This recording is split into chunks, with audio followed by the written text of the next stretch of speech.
Felizes as famílias que comemoram em união o verdadeiro Natal. Aquele que é mais que Papai Noel, aquele que é mais que presentes.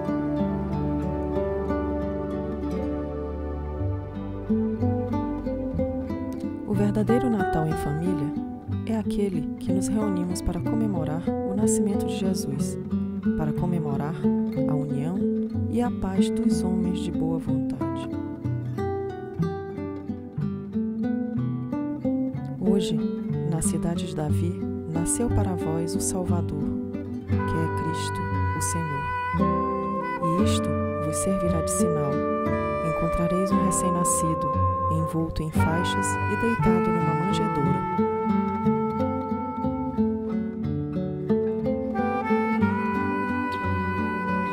Por isso, nós os louvamos, Senhor, por vir a este mundo e assumir a nossa humanidade, por nos mostrar que através da nossa humanidade é possível viver o caminho da salvação e da ressurreição.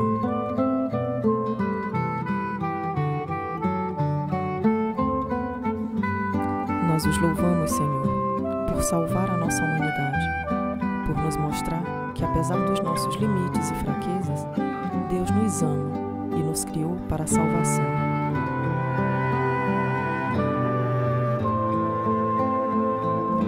Seja bem-vindo sempre, Senhor Jesus.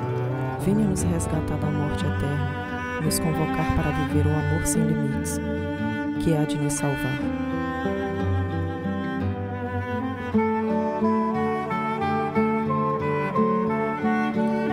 Que Jesus possa nascer todos os dias em nossas vidas, em nossas casas, em nossas comunidades, pois onde Ele nasce e mora, aí reinará o amor e a felicidade eterna.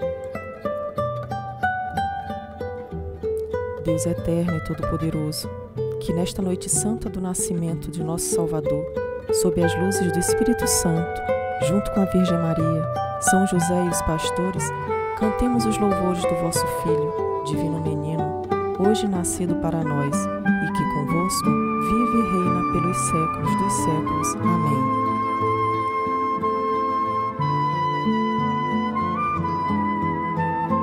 Tenham todos um feliz e santo Natal de nosso Senhor Jesus Cristo. São os votos do apostolado nos Passos de Maria.